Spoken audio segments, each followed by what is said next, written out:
Hello, we're here at the reception for Steve Prince's Armour of God. We'll have an artist talk and remarks at 7 p.m. and a preview of the work beforehand, so enjoy the show.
get this over to Mr. Prince. Thank you, sir. So thank you for coming to the Northwest Arts Center tonight. Clip this on so that our people online can hear us. I'd like to start out by just giving some thanks to the people that made this happen. I'd like to thank our gallery staff here at the Northwest Arts Center, Johanna, all of our wonderful students, student staff, Jamie Vettel, who helped with the reception tonight, Sodexo. I'd also like to thank our sponsors that made this possible, the events and activities this week. From Minot State University's Cultural and Intellectual Engagement Council, Flat Tail Press, the Loyenga Leadership Center, and the MSU Development Foundation and the North Dakota Council on the Arts, whose support comes from the state legislature and the National Endowment for the Arts. If you want to support the arts in your rural and local regions, support the North Dakota Council on the Arts and the NEA. I'd like to introduce our guest for tonight, an exhibiting artist. He's been with us all week, making an awesome print with Flat Tail Press. Steve Prince is a visual artist, master printmaker, and art evangelist based in Williamsburg, Virginia, where he serves as the Director of Engagement and Distinguished Artist in Residence at the Muscarelli Museum of Art at William and Mary University. Steve was born and raised in New Orleans, Louisiana, earned his BFA from Xavier University, Louisiana, and his MFA in printmaking and sculpture from Michigan State University. He's been an art educator throughout his career and taught at every level from middle and high school school to community colleges and four-year institutions while maintaining an incredible public art practice and prolific studio practice. So without further ado, I'll introduce our awesome guest tonight. Here we go. Thank you. Thank you, Greg. Thank you, Greg. Folks, if y'all can come flow over this way, come flow. I'm going to start around. right here in the middle. Yeah, keep coming, because I'm going to be talking about this piece right here behind me to start. And since we got the work, directly in the space, it's much better to be able to see it directly, and I can point right out instead of the big projections, and you kind of have to sift through and figure out where I'm talking about. But again, I'm going to say words that I always say before I start talking. It's a privilege and an honor to be able to come before you and talk. And I'm so grateful for the wonderful hospitality that I receive coming here, and just so grateful for the Flat Tail Press and just the wonderful fun that we've had. I know I kept them up real late, staying in the studio till 12, till 1 o'clock in the morning and so forth, creating, but I told them right out the bat that I'm a night hawk, all right? So I'm just wired to stay up late, and I get better as the later it gets.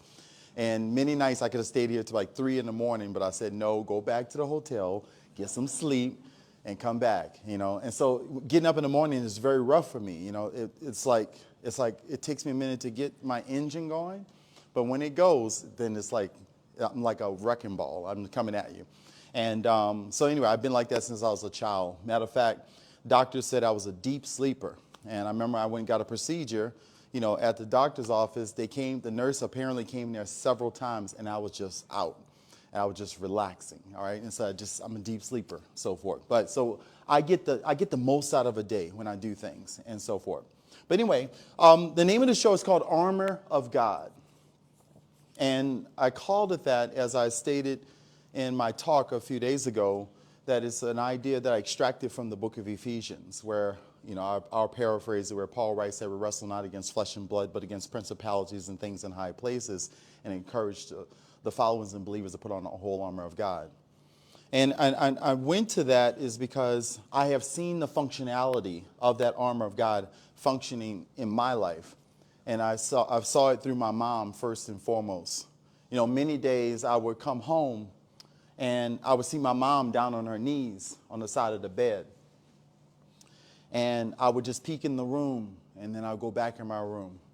And what my mom was doing, she was praying for me and for my siblings, and praying that I will come home.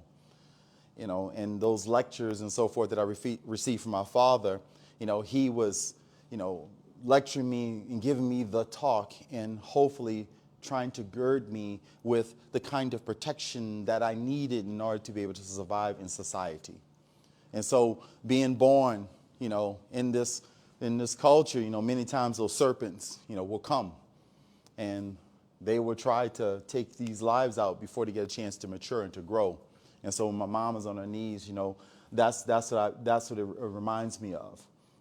The weight that she carried upon her head, and all those things, the issues that circulate around the Rust Belt and the Bible Belt and the opioid epidemic that's affecting our nation. It's all right here. Those prison industrial complexes that are here in our nations, the memory of slavery and the memory of people being lynched in our nation, the memory of of the fact that your house becoming the first kind of spiritual place and being your schoolhouse, but it also becomes right across the street many times is the church. What some of these churches are extracting money from our communities and their facades. But those spirits and the Trinity and the armor of God and the protection and the child reaching up in the mother's gaze in terms of protection, all those things. And, and then just the history in terms of how much we know and we don't know, and I'm thinking about, it was several years after finding about the Emancipation Proclamation took place down in Texas when they found out. They were continuing it for years and didn't let those people know. And I think about my education growing up, the education growing up here in America, and again, I've been finding just over and over again how much I don't know. But through it all, God has protected me and covered me with the whole armor of God. I think about extraordinary women, like LaDonya Wright with this symbolic umbrella, because she brought protection to this community in Greenville, North Carolina. See, she was a person who advocated for people to get health care in that community. So our right hand is upraised because it's in a posture of praise. And the Sycamore Hill Baptist Church is right here within the community. And a street corner revival is going on as the kids are double dutching in the streets. And then this house with the cross at the top, well, that belonged to a woman by the name of Frances Hopkins. Frances Hopkins was a nurse in the community. In many instances, black folks couldn't go to hospitals. So what this woman did, she turned a house into a hospital. And she put beds in there. And she nursed those bodies and kept them alive. And I think about growing up in New Orleans and being on the back porch of my sisters when I had hair were braided. And they were braided and put those braids in those hot summer days in New Orleans. And that's what's going on. But it also plays off of like a cruciform. It also plays off like a pietà, because it looks like his arms are in the cross on her legs and he may be dying, but no, she's supporting him. She's giving him love and nurturance. She's touching those tender spots of his head and pulling those hairs together. But that hairstyle had a deep meaning societally. Where does the cornrow hairstyle come from? It is mimicking of the fields, in particular the cornrows. That's where it comes from. It comes from a harshness of our nation, because there was a time where we couldn't go to the barber shop. But there's these people that continue to stand within our communities. And this woman here in my image, she's a griot or a storyteller. You see, this griot's holding inside her hand a Sankofa staff that's telling us to look back, but keep on moving forward, baby, because we got that protection of God protecting us. Oh, that brother's out there on the grill. He's got the hot dogs, he's got the burgers, he's flipping them. Oh, and the music is going.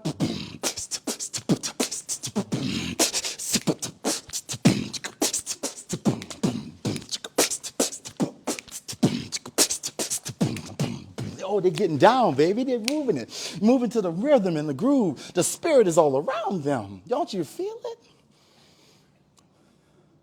In that barbershop, when we talk about the black community, and particularly for a male barbershop, that space is a rites of passage space for the young all the way to the old. That's what takes place in there. Because they remember the cotton. They remember the tobacco. They remember the corn. They remember the sugar cane. Those shacks and those houses that litter the South. She came through it all barefoot, but strong and foundationally there. She has a machete upon her hip. Oh, that's the power. And mothers walking their children with the child upon the way. She carries inside of her hand a balloon, which symbolizes the whimsy, the loftiness. The child's not looking where she's going. Because why? She has faith in Mama is going to lead her where she needs to go. Mama's going to hold on to her. Mama's going to protect her. Mama's part of that armor of God. But juxtaposed to them is this house that's bending and leaning, very similar to what I did for the house structure that I did here in Minot. I'll talk about that later. But in this house, when those evil things are lurking about in the shadows, there's a face at the top of this house. You can see when I made this piece in Greenville, North Carolina, I left Williamsburg and I drove there about 6 hours to get there. But along the way, I passed through a town called Edenton, North Carolina. You have to know a little bit more history about what took place in Edenton and why that space is so significant. Well, there was a woman there by the name of Linda Brent, also named Harriet Jacobs. And she wrote a book called Incidents in the Life of a Slave Girl. What she did was she hid in the attic space of her grandmother's house for 7 years. She was escaping the overtures of her slave master that wanted to take her body and do what he wanted to do with it, but she refused to allow herself to be continually abused. So she hid in that space. And the reason why she didn't leave was not because she was unable to do. Of course she was able to. She was tethered to 2 children. And I juxtapose this child and the child on the way to play off of that trinity within that space. There's a procession as you see this coffin, and the musicians are marching on and they're passing this body through a portal, bringing this person to the afterlife. But I'll bring you back to the beginning where I started with the image. If you look very carefully, it's raining. But it's not just any kind of rain. It's a special kind of rain. It's a Holy Spirit rain. As I show you those 2 arms coming down and there's a head dropping down there. And if you look very carefully, you'll note that I put 1, 2, 3 drops upon the umbrella, which alludes to the Trinity, God of the Father and of the Son and the Holy Spirit. Again, it begins to speak of the hedge of protection that continues to protect over and over again for generations. And it's protecting us right now, I believe. And that's with that kind of mindfulness, I believe we should move with the whimsy of that child and knowing that we have something far greater than us that's going to lead us on our path. But we must work together diligently, remembering these stories, looking back and looking forward, because that's how we're going to that's how we're going to continue to have our strength. You see, then in this composition, I give you a foundation of my philosophy, which is coming out of my upbringing in New Orleans and coming from the funerary tradition, which is broken down into 2 parts. The first part is called the dirge, which is a mournful tune that is played for someone that's being laid to rest. And so the musicians are playing that mournful tune. But once that body is laid in the ground, it goes from a mournful tune into a celebratory tune called the second line. And we all must interrogate what I just said. I said the second line. So the question is, what's the first? Well, the first is the bloodline. The second line is the community that comes out in support of the first line. The first line is our life here on earth. The second line is the afterlife. It is where we shall go, where we shall feel no more pain, that we shall be in ever eternal joy. And so in this image, I show those concepts, and I carry something with me every single day. I carry the white handkerchief with me because this white handkerchief is symbolic of one where I may be wiping away my tears, but it's also a symbol of where I may celebrate and express my joy. You see, this white handkerchief, it comes out of the black community because what they would do is they release white doves at two different instances. At a wedding, you release one white dove because it's a symbol of the two becoming one. At a funeral, you release 3 white doves, again symbolizing the Father, the Son, and the Holy Spirit. But in the black community, it got expensive for them to track these doves down, to buy them, to use them for the rituals. But in typical black fashion, we remixed it, and we made something different. And we took this thing, and this is now a white dove, and that's why we animate it, we move it, and we dance with it, because the Spirit is within us. And you see a person begin to dance and talk in tongues and move, and they flow like they're trying to take off like a bird. We are the Holy Spirit. It flows through us, and we have the ability to pass it on. We should not harness it inside of our bodies and as if it is ours to keep. It is for us to pass it on from one brother, one sister to another. That is our calling. That's what I believe. And so I made this one for my wedding. So when me and my wife got married, everyone at the wedding got one. Because I wanted to know of the sacred union in the space where they were at, to see the two of us coming together. And I also wanted the communities to know their responsibility. The second line is to gird the first line, regardless of race, regardless of ethnicity, regardless of socioeconomic class. That is what we are called to do for each other. So when I talk about this show, Armor of God, it is not just simply to cover me and to cover my story. This is our story. Thank you.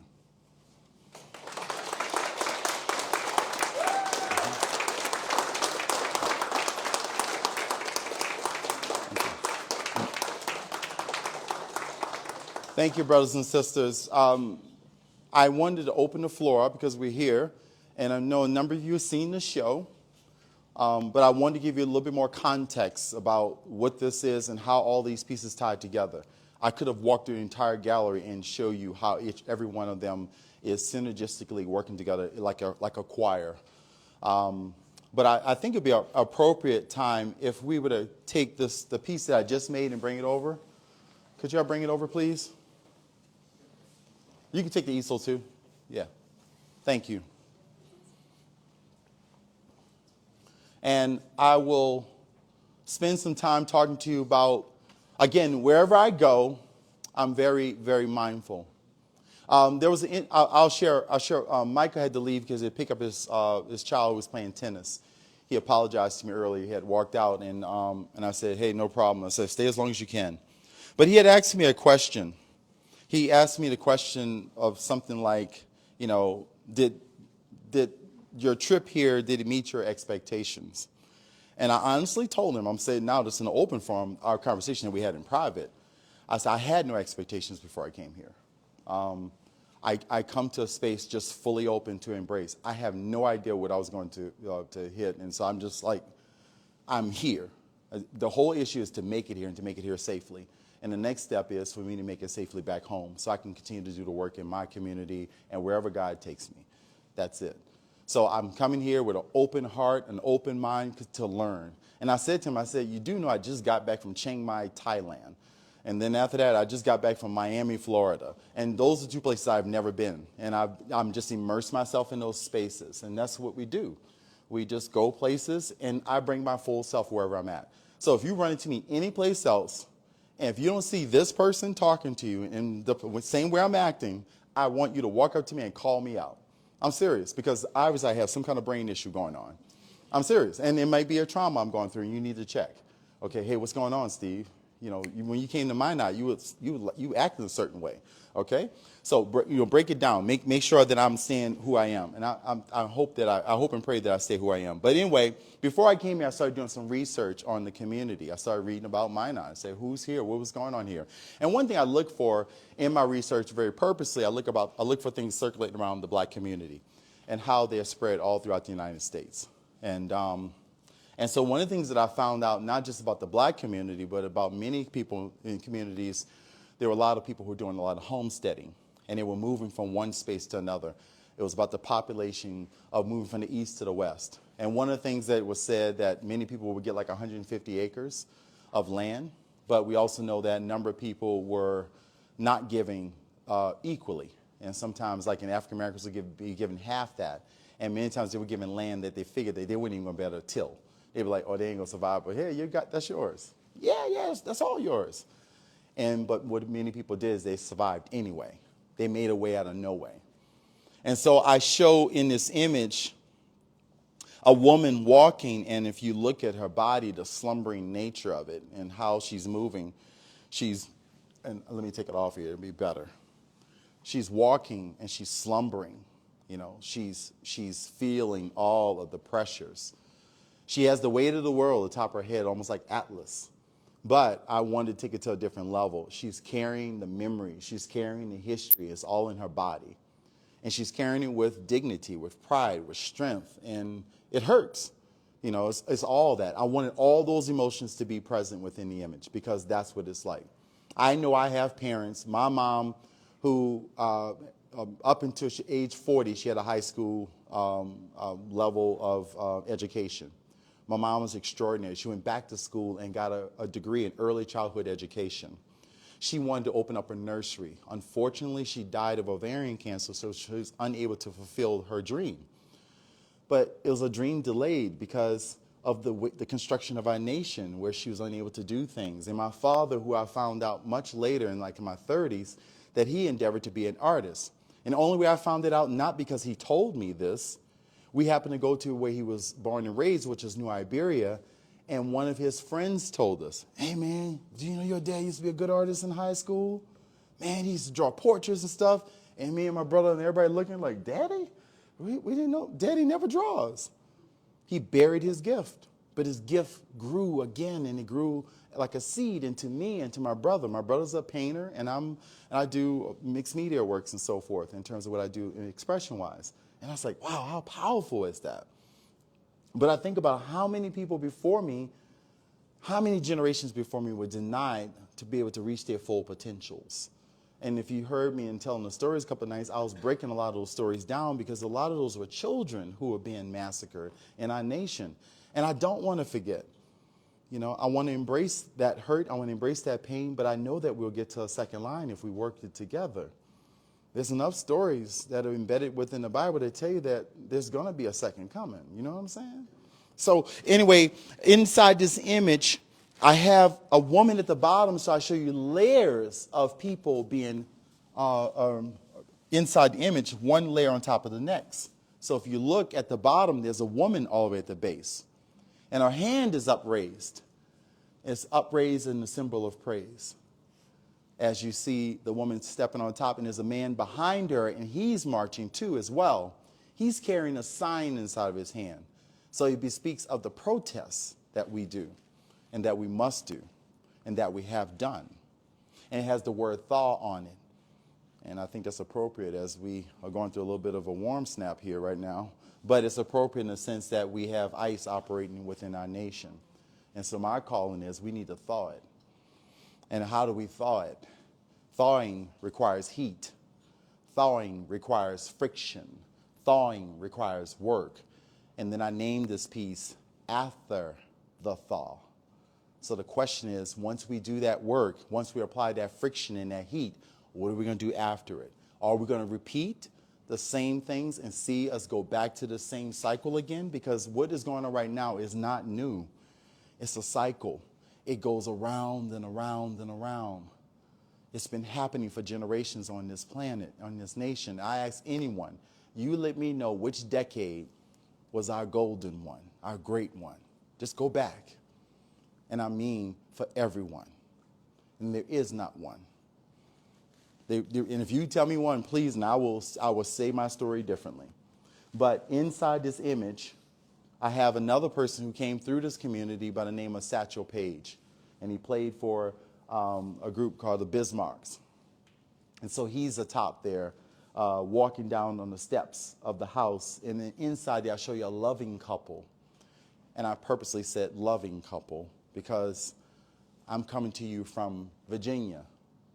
and the loving couple of Virginia, a black woman and a white man, wanted to get married in 1967, and they were denied it. And if they got married, they would have been arrested. 1967, we already know that's 59 years ago. That's not long ago in our nation. So we're still fighting through so many different issues. And then Virginia's logo is, Virginia is for lovers.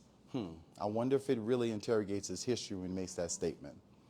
So I'm trying to unpack every single thing as I come to you with my full self, as I come into this community, and I'm creating art, I'm working in community. I had just a wonderful group of students come through that helped print, and we've been printing since 9 o'clock this morning. So right now, my back is ailing. I was in the back stretching. I don't know if anybody saw me doing all these little calisthenics. I'm trying to loosen up. But nonetheless, it's a good burn, you know, because we did something, we did it together. And we now have the power to use those images that we made and to affect people exponentially all across this nation and around the world. Because that's why I chose to do printmaking, because we can send the messages everywhere. And I'm so grateful that you're here to see it, because you're witnesses of what is taking place here. And many of you have been participants in what has taken place here. And I hope that we can continue to do this kind of work. I pray that Flat Tail Press will continue to do its work and continue to bring more artists into this community that will challenge this community and have you understand that your education is not just about putting food on your table, clothes on your backs, a shelter above your head to allow you to travel. It is to do that, plus it is supposed to be able to reach those who are lost, those who are found, those who are blind, and those who cannot hear, those who cannot speak. We are to be those for each other, and we are supposed to be each other's second line. Thank you.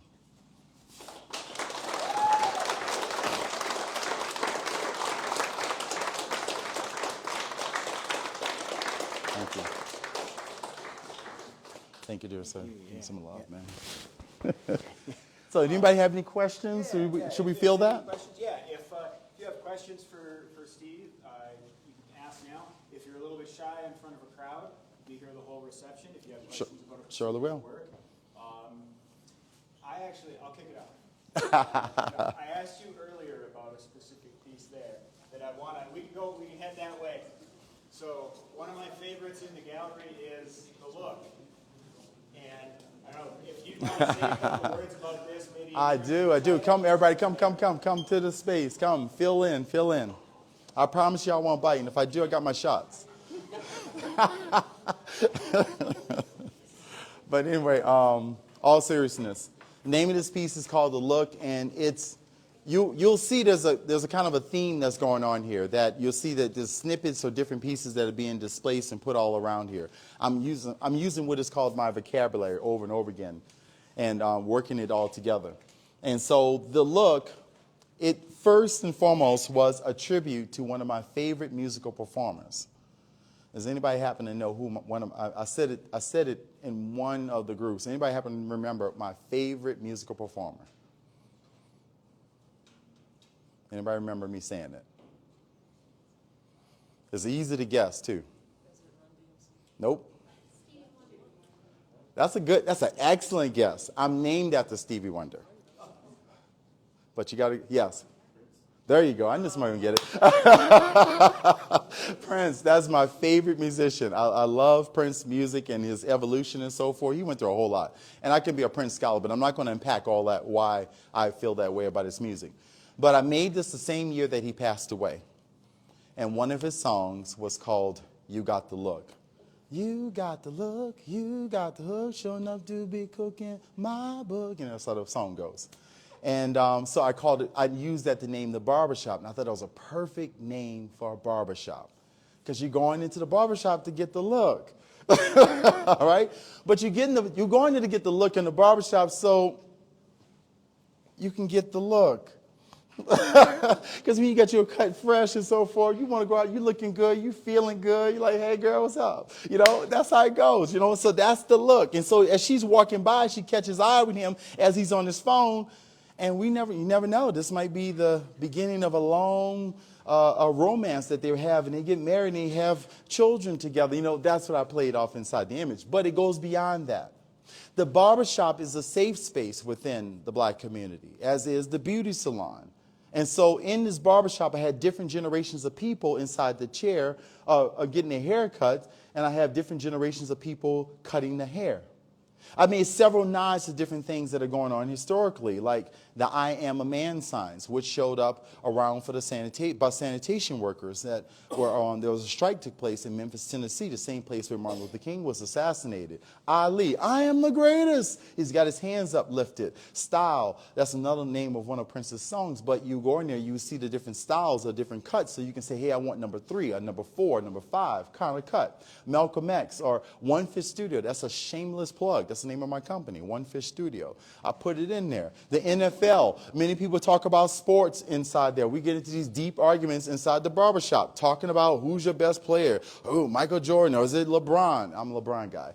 So anyway, over here, if folks know this, there was a TV show in the 70s that I saw when I was a child.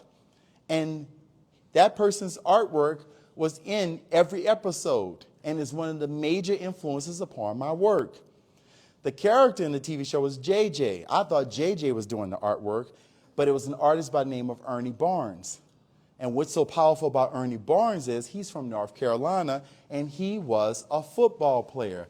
That's why I put the NFL in there, too, to juxtapose to that. Because this football player turned artist created some of the most iconic African-American images. And his artwork is very similar to another artist by the name of El Greco with the elongated figures, or Giacometti, elongated figures. I can go through art history and pull and tie these different things together where people take the form and distort it. But inside is this piece called The Sugar Shack, which is also the cover of another album of a great musician by the name of Marvin Gaye.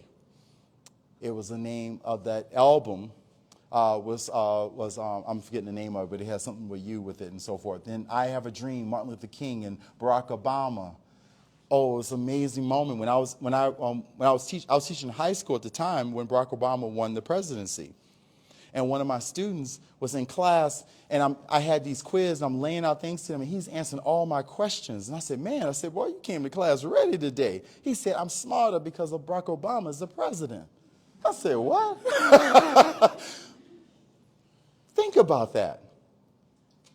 What happened in his lifetime, as in mine, as in yours, is when he was running for president, I didn't think he was going to become president. I said, ain't no in the world no dude named Barack Obama is going to be president of the United States. There ain't no way that's going to happen. I'm saying this behind closed doors, as is a whole bunch of other black folks are saying it. I bet you a whole bunch of other people in other culture groups are saying the same thing.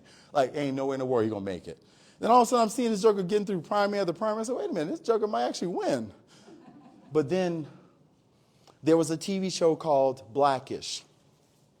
And there was an episode on there that rocked me to my core because I had the exact same feeling. And he showed an episode of Barack Obama. He was talking to his family and so forth. And he said, didn't you feel like everybody else that when Barack Obama was riding on the procession with the parade and he got out of the car, you basically wanted him to get back in the car because you were afraid that somebody might assassinate him?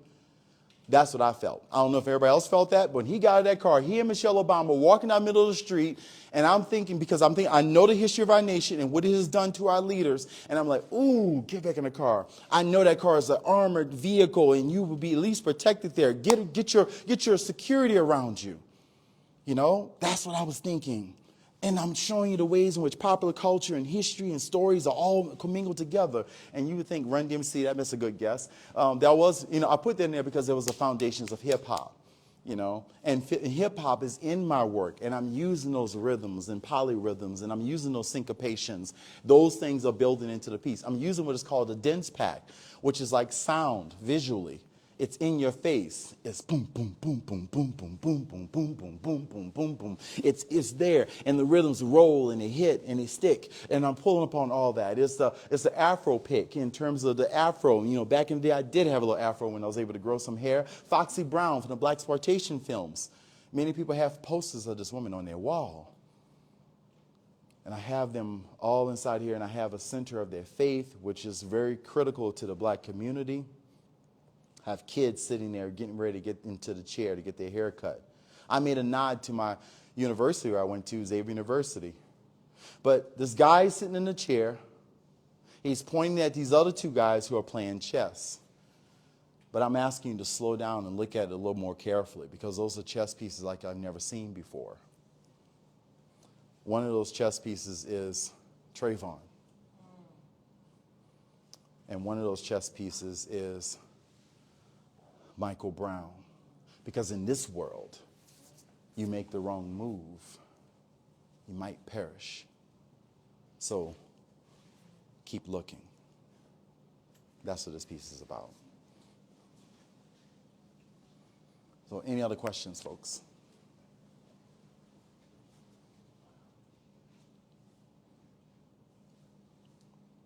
More houses being carried. This piece here, she has one underneath her arm, one on top of her head.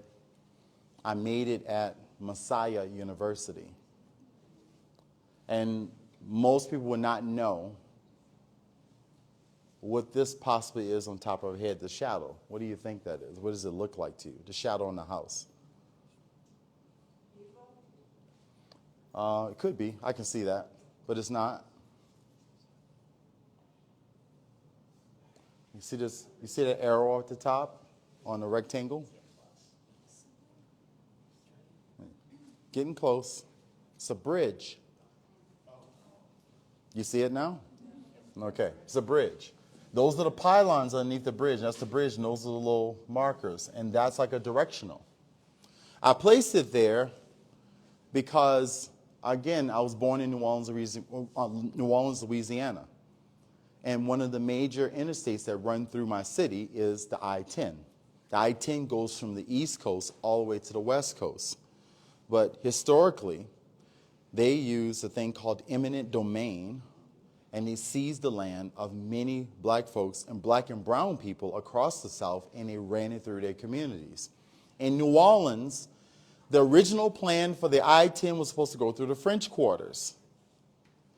It was like, they said no chance. Exactly. They said, nah, you're not running through our cash cow. This is how we make our money down in New Orleans, with all the food, the beignets, the jazz music, the historical buildings from the French, and all. No, you can't do that. You can't do that. So they put it through the township called Treme. Treme is the oldest African-American municipality in the United States. That's where they ran it through. So there's a bridge that runs straight through the community where it used to be a street that had two streets and a neutral ground. I don't know, it's not everywhere. It's a French thing too as well. It's like a big plot of grassy area in the middle, and then they have two roads on either side. Well, down that pathway were giant oak trees back in the day. And there's old historical photographs of what it used to look like, where they decimated the whole line of oak trees straight through the black community. And on both sides of the interstate, they placed projects, And one of the projects was called Melpomene. Now, it is actually, it's pronounced differently. Not a lot of words in New Orleans are pronounced differently. The word actually is Melpomene, which is a Greek muse of tragedy. And that's where you put a bunch of people at. We changed another word. We say Calliope. The word is Calliope. That's another one of the projects inside of New Orleans.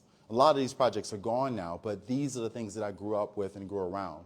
And this Hallelujah Anyhow is, again, about people who have done those extraordinary things to raise family, to protect, and again, to be protected with that armor of God.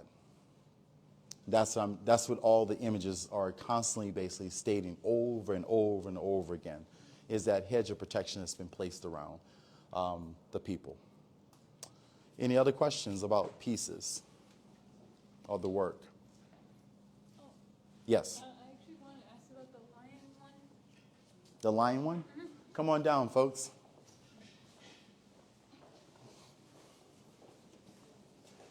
This image here is called Daniel Shango Dance. My world is full of a lot of history and a lot of stories and a lot of different intersections. Does anybody know the story of Daniel? Yes, could you share the story of Daniel? Just give us a short, what is it, Cliff Notes of Daniel. I am not a Bible scholar. Something about he slayed the dragon, the lion? No? No, that's not the story. Oh, she's got it right here. Go for it. Basically,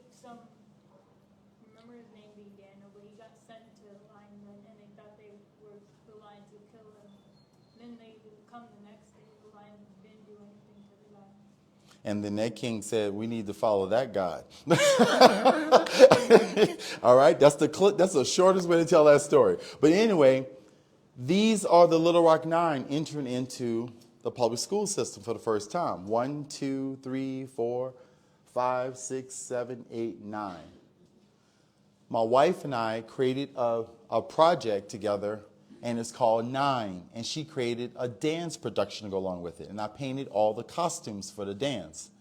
As part of her dance, she pulled from part of a story that I told, which is when I was in grad school, there was a gentleman by the name of Francisco Moore Jr. that told me about the dance Shango.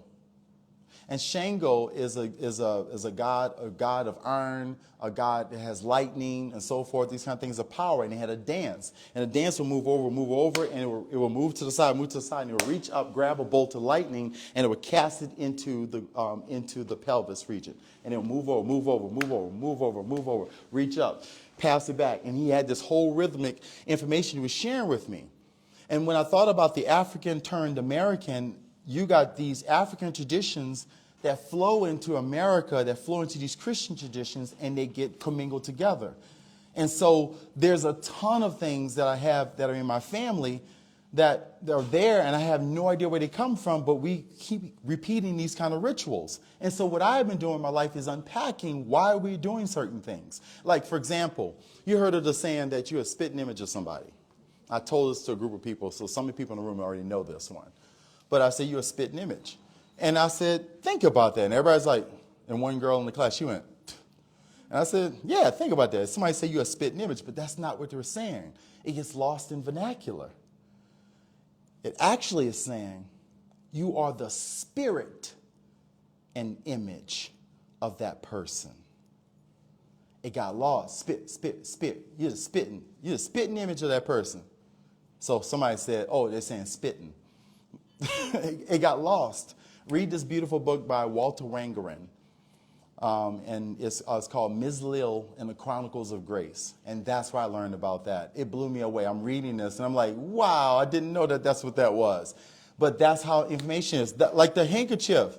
You can ask people down New I'm telling you this. You go to New Orleans and start asking people, say, oh, yeah, I know about the handkerchief. And they'll be looking, some of the people will look at you like you're crazy because they have no idea, because it's another one of those traditions that we all do, but we don't talk about the significance and the meaning and where it comes from. So that's what I'm trying to do with my art. I'm trying to tell the story so people will remember, so we can keep passing this forward. So I'm giving you visual iconography. I'm giving you visual text.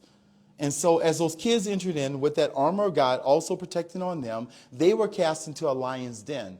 They were put into a place that some people thought they were going to be devoured, but they weren't. They were protected. They came in just like Daniel did, and that's what I pushed on in terms of the piece. They went into that lion's den boldly. And I talked about that youngest member, Carlotta Walls-Lanier, being 14 years old, and how extraordinary that girl was. And my wife tells the story. She said, I don't know if I was a 14-year-old. Could I have done it too?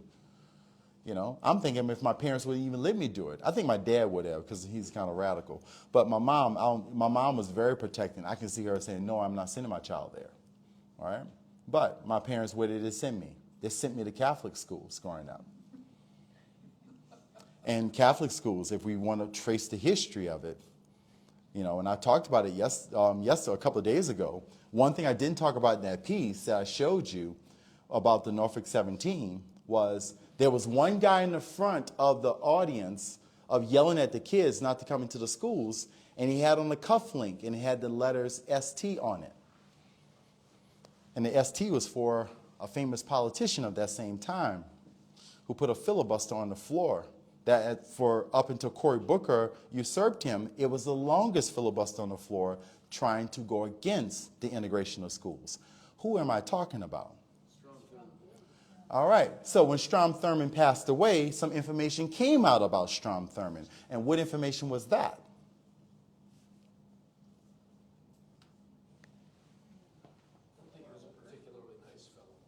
He wasn't, but there's something came out about him that was really fascinating. Because this guy's on the floor saying, I don't want to have integration of schools, and he did it for like hours on the floor.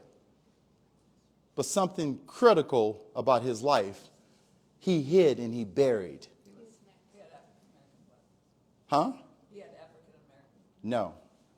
Close. Yes. He had a consensual relationship with a black woman.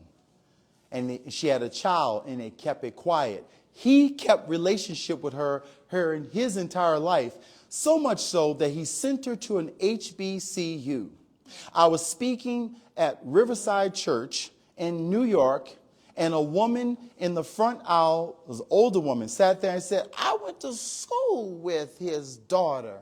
He would come drive up in a limousine and pick her up and take her off to get dinner. I said, ooh, I wish we had these powerful things. Boy, we'd have caught that junk.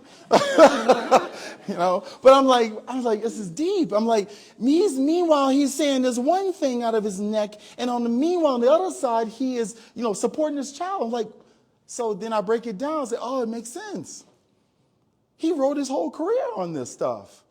And now he's going to say he's changed? He noticed a couple of things. Fears would held him in place and held him in check. One, he didn't want to give up the power that he had. Two, he knew that possibly his life was in danger. Not only his life, but his child's life is in danger. It's about when we speak up, it really boils down to how much are we willing to lose? And I tell it to myself. You heard the key word. The operative word is how much are we willing to lose? I am implicated in this. I am not pointing any fingers at no one in this room, but I want us to all just to feel the energy of that and know what this means in terms of when we talk about this stuff. Yeah, I'm making this art, but I'm not just simply making art just for art's sake. It's not just for serving beauty. That's one part of it. I'm using it because it is a way to communicate. We have been reading the art like tea leaves for generations. We got them in books. We got them in internets. We got them in museums and galleries. We got them in people's homes. All those things. We got it everywhere, folks. So it's like, how do we stop looking at everything around us passively or just to simply entertain us? That is not a sole purpose. Yes, we do look at things for enjoyment. Yes, I love a good movie. I've been talking to several students here about movies that I've seen and shows that I've watched. That's my time, but I can't even look at a movie through that lens, just simply through a movie. I look at the movie through the lens of, I'm also looking at it critically in terms of what is it saying about us as society? What kind of elements and morals and ethical elements are embedded within it that continue to affect us? How do we break free of them?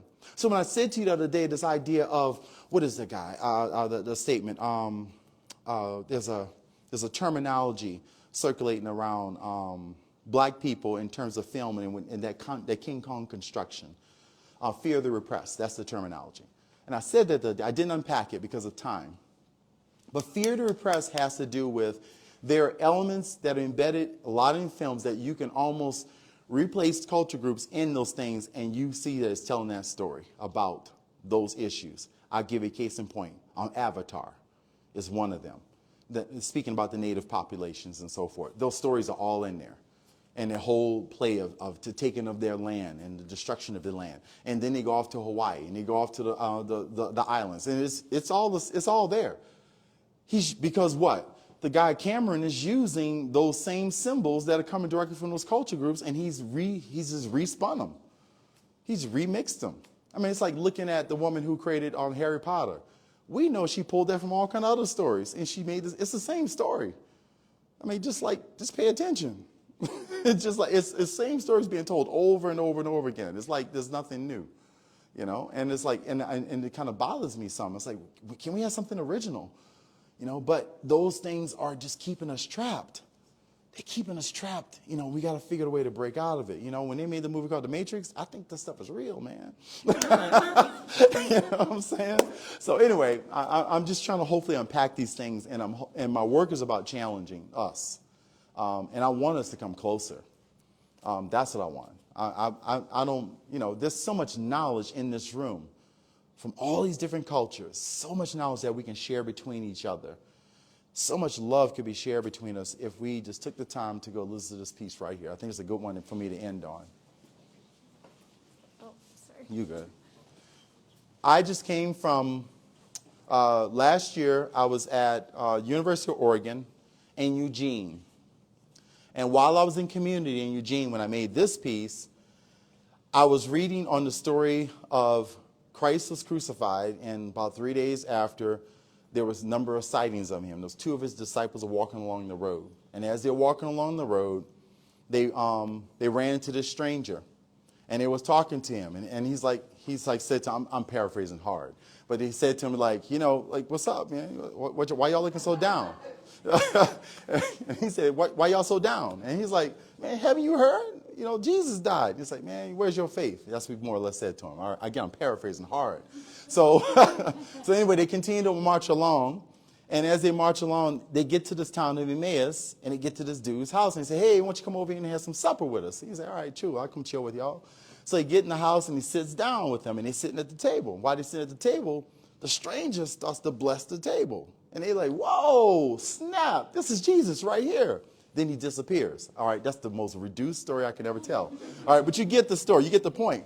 The idea of what I'm trying to push with my image is I got this dude who goes to Emmaus University. It's just like a student going to, Minot State. And you got your sweatshirt on, and you got invited to go to these people's house. That was different than you are. And how powerful, how revelatory it could be in that interaction that it may be very Christ-like in terms of the interaction as these two are reeling back as this one blesses the bread that is on the table that goes to the preconfiguration of Christ turning H2O to wine. Come on, people, it's all there. It's text. And then which led to his crucifixion and his arms outstretched and his side is pierced and his crown of thorns and his feet are pierced. But that is the resurrected Christ because that's his forehead, that's his nose, that's his top lip, his bottom lip, his chin, and he's letting down his spirit to enter into the room. That's what I believe we can have happen if we allow ourselves to enter in community. When we open up our doors and we bring people to our kitchen table, how powerful could it be for us to have some amazing conversations, amazing happenings? So for me to come here to Minot State, I thank you all for allowing me to come to your table. Thank you.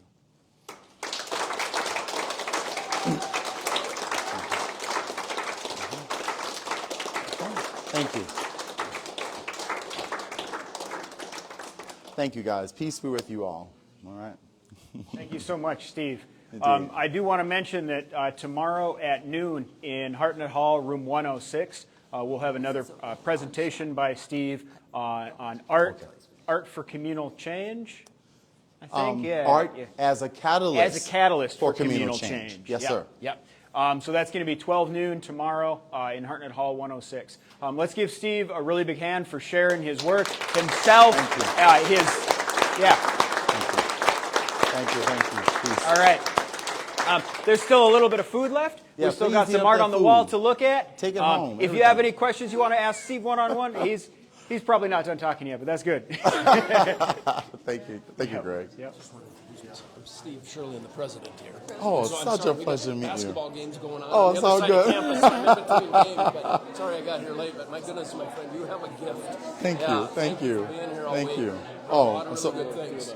okay, absolutely. Really enjoyed. Yeah, I've had absolutely.